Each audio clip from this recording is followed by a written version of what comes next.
Bonjour à tous. Aujourd'hui, je voulais vous faire une petite vidéo car j'étais un moment très agacée hier en entendant sur les réseaux sociaux les termes comme complotiste, terroriste et j'en passe des mots en liste, hystérique. Tout ça, je n'aime pas ces mots-là. Voilà, les gens qui parlent avec ce genre de propos, vraiment, ça m'agace et je me sens en colère. Donc, j'avais envie de vous faire une vidéo sur le sujet. J'utilise mes quelques connaissances pour vous enseigner, pour essayer de transmettre, partager, mieux comprendre. Voilà, car je me présente, je m'appelle Claire Baudin, j'ai travaillé en tant qu'infirmière pendant 16 ans, en tant que psychothérapeute pendant également 15 ans, et j'ai fait de la formation auprès des professionnels de santé, auxiliaires de vie, aides-soignantes et infirmières. Voilà, donc pour commencer, en fait, ce mécanisme-là de parler des autres, au lieu de parler de soi, c'est une projection. Hein. On projette sur les autres. Donc, je vais vous lire la définition de projection dans le livre de vocabulaire de la psychanalyse de Laplanche et Pontalis.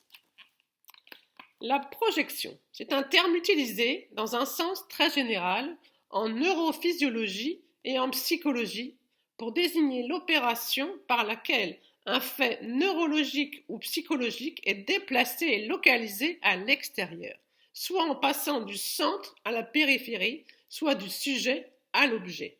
Ce sens comporte des acceptations assez différentes. Voilà, donc il y a au moins 5-6 pages dans le livre. Je ne vais pas vous les lire, rassurez-vous. Donc voilà. Donc, au lieu de projeter de l'intérieur vers l'extérieur, on a rarement conscience de ce qui se passe à l'intérieur de nous. Hein. On a la parole facile, on pense beaucoup, mais on a moins l'habitude de ressentir et de se centrer sur les sensations et sur nos émotions pour mieux s'accorder avec le monde. Hein. Voilà. Donc moi j'ai quelques cartes d'émotions et de sensations, comme ça je peux vous en dire quelques-unes et peut-être que ça vous aidera à vous recentrer sur vous-même avant de vous exprimer à l'extérieur.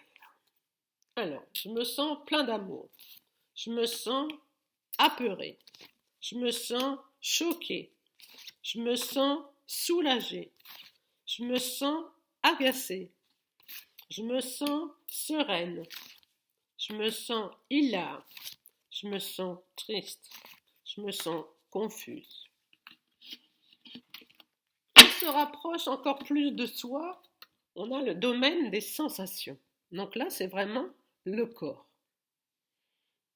L'émotion, peut-être, c'est quand ça commence un petit peu à bouillir. On revient encore plus près de soi, on a des sensations, souvent. Hein. Les deux sont reliés, mais on n'arrive pas à mettre deux mots, on n'a pas eu l'habitude. Oh, je sens une brûlure en moi. Je me sens sans voix. Oh, je me sens un calme intérieur. J'ai chaud. Oh, j'ai le cœur qui s'accélère. Oh, j'ai de la douceur en moi. Oh, je me sens détendu.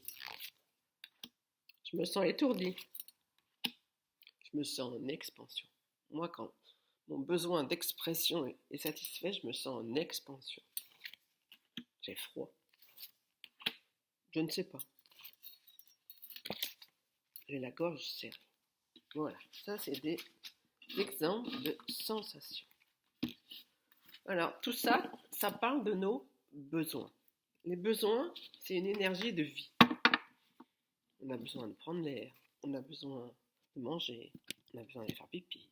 Ça répond à notre physiologie, c'est notre besoin du corps en fait. Hein. Il n'y a pas besoin de chercher bien loin. Besoin de cohérence. Hein. Souvent, quand on ne va pas bien, on ne sait plus trop où on est un peu confus et on n'a pas cette cohérence. On n'a pas cette cohérence en nous, donc ça ne va pas. Donc moi, je satisfais mon besoin de cohérence et d'expression en m'exprimant de cette façon sur YouTube. J'ai besoin de réciprocité, j'ai besoin de réconfort, j'ai besoin de fluidité, j'ai besoin d'air, j'ai besoin de ressourcement, J'ai besoin de coopération. J'ai besoin de considération. J'ai besoin d'expression. J'ai besoin de me sentir vivante. Et ben, quand je parle, je m'exprime, je me sens vivante. Voilà. Donc, j'espère que ça vous aidera un petit peu à mieux vous centrer sur vous. Hein, voilà, donc toutes ces cartes-là, c'est un petit peu pour nous expliquer ce qu'on appelle la communication non violente. Hein, se baser sur son ressenti au lieu de projeter sur l'autre. C'est plutôt un centrage, dire ce qu'on ressent à partir des faits qu'on a vus, des choses qu'on a entendues. Voilà, c'est concret.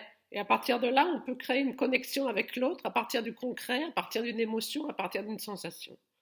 Mais vraiment, ce genre de communication, on a rarement l'habitude de l'utiliser. Il faut vraiment avoir confiance en l'autre, ou ça peut amorcer une relation de confiance aussi. Hein, une autre relation, une qualité émotionnelle, une qualité relationnelle. Hein. Allez, essayez. Hein, vous verrez, la vie sera plus belle. Allez, je vous embrasse. Ciao, prenez soin de vous.